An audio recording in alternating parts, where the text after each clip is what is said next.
Hi everyone, Susan Winter here. Welcome to my channel. Subscribers, love you, welcome back. If you haven't subscribed and you like this, please click the little heart. It would mean the world to me. If you see the little white ears at the bottom, Nika the Pomsky is sitting on my lap. I think she likes to work on camera too. I think she's trying to be a co-host. She doesn't have much to say, but she's awfully cute. And she is adorable. I'm continuing with your questions, and those of you who want to write me, go to the contact page, susanwinter.net. Underneath media, that's only for journalists and producers, go underneath there. It says video requests. And this one is great.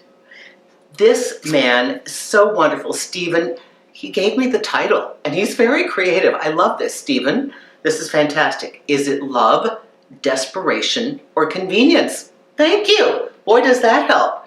So here's Stephen's letter. Stephen writes, would love one called Is It Love or Just Desperation or Convenience? Had a dream about my ex that triggered me, made me tempted to contact him, but I don't want to start something he or I aren't really interested in seeing through. Would love advice on how to clarify feelings without getting the other person involved unnecessarily. Thanks for all your videos. Stephen, I love this. It's more convenience and recall, I think. I don't get anything in your message that says it's desperation, but we all have moments of feeling desperate. Everybody can have a down moment. Here's the thing about thinking about our ex. Ex is our ex for a reason. Something didn't work. They couldn't complete the design that they signed up for. We couldn't complete the design. There were issues we couldn't get through. Somebody lost stamina. Somebody lost interest. Somebody was unfaithful. Somebody was dishonest. Things compiled. And then there was the, we're not going to do it. Or there was the grand, we're not doing it. But we've had this dance.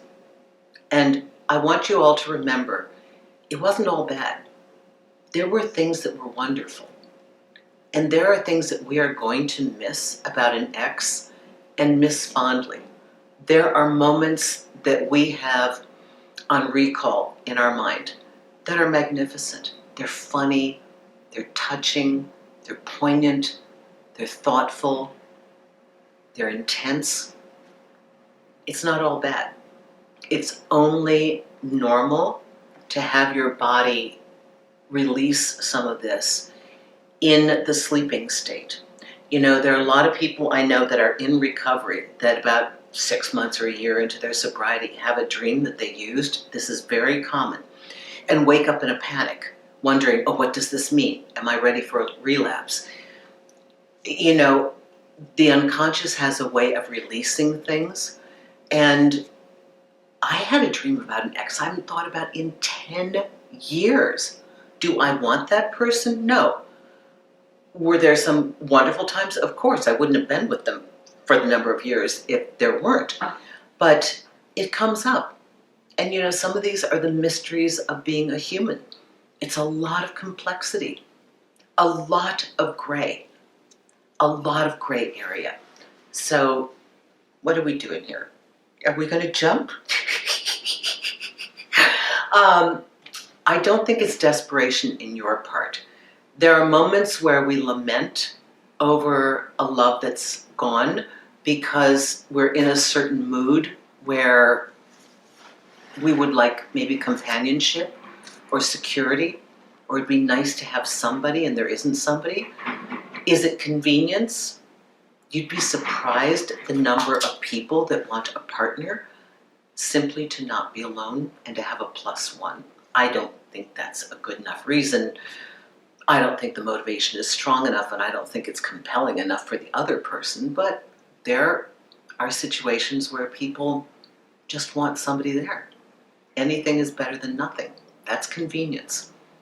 It's also fear. I think the more that we do on our end to eradicate that, to make ourselves comfortable within ourselves, preferring quality partnership, and having a number of resources. Remember, we've got this heavy burden we've placed upon our partner.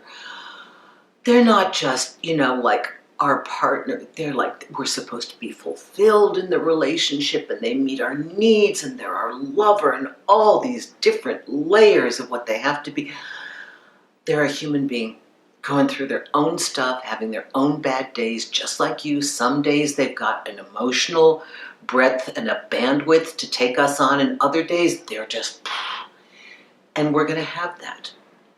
So let us all take a look at love and romance and try to demystify some of it. You are aligning yourself with another human being who's going to have good days and bad days. And upon reflection of that relationship, you're going to remember positive and negatives. What we want to do, as with any sport or any achievement, we want to highlight, not through delusion, highlight the things that were beautiful and grab onto those and anchor those memories, Stephen and everybody else. This is what we want to build our foundation on. We want to remember the beautiful and remember the positive, not to skew the truth, and if they were a not good mate, to seduce ourselves into thinking that we had something we didn't. But take it for yourself. For me, this is for my edification. I lived this beautiful moment. Just isolate it to that. I lived a beautiful moment. Oh, that person was there too. That's cool. Okay. I lived this beautiful moment. I know what that feels like, to feel luscious, to feel adored, to feel excited, to feel thrilled, to feel hopeful. I'm keeping that in my collection of memories because that one gives me a life force and I like it. So let's use these things to the positive. And I love your question. It's so brilliant. You're the kind of person I'd like to really get, like, let's meet for a drink across the street. This would be really cool. I'd love to meet you and chat with you. So all of you, listen, just keep your eyes open because I'm doing a number of public speaking engagements for the first time now. It's not just to private audiences. Yay! So you're going to be seeing more stuff about that, and I can meet you in person. In the meantime, if you want to talk to me on Magnify by the minute, go ahead and book me. You can see the hours that I work daily, or if you want a booked session with a pre-chosen time, go to my website, susanwinter.net. Happy to work with you by the day or by the hour. Thank you, everyone, for contributing to these wonderful conversations. Wishing you joy, happiness, and much love.